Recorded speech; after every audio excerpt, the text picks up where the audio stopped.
Hello বন্ধুরা, চলে এলাম পাপড়ি আলু চাট রেসিপি নিয়ে। সন্ধ্যার টিফিনে সুস্বাদু পাপড়ি আলু চাট কি করে বানালাম চলো দেখাচ্ছি। নুন দিয়ে সেদ্ধ করা আলু টুকরো করে কেটে নিলাম। ময়দা দিয়ে মাখিয়ে পাপড়ি বানিয়ে নিলাম। পেঁয়াজ কুচি, শসা কুচি, কাঁচা লঙ্কা কুচি, কালো চানা সেদ্ধ করে নিলাম।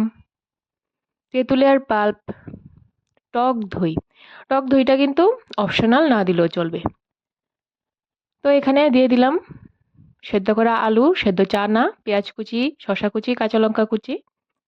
তারপর উপর দিয়ে আমি চাট মশলা দিয়ে দিব। আমি কিন্তু চাট মশলাটার সাথে বিট নুন মিশিয়ে নিয়েছি, নর্মাল নুনও দেওয়া যাবে। তো উপর দিয়ে চাট মশলাটা ছড়িয়ে দিয়ে তার উপর দইটা দিয়ে দিলাম। তার উপরে যে পাপড়িগুলি ভেজে রেখেছিলাম হাত দিয়ে আধ ভাঙ্গা করে উপর দিয়ে দিয়ে দিলাম। তার উপরে তেঁতুলের পাল্পটা দিয়ে দিলাম।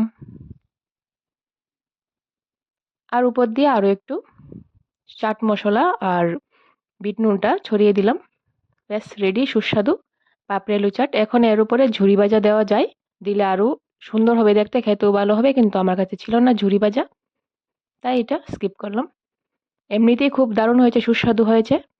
সন্ধ্যার টিফিনে এরকম এক প্লেট পাপড়ি আলু চাট হলে আর কি লাগে। যদি ভিডিওটা ভালো লেগে থাকে প্লিজ লাইক করে দেবে। দেখার জন্য ধন্যবাদ।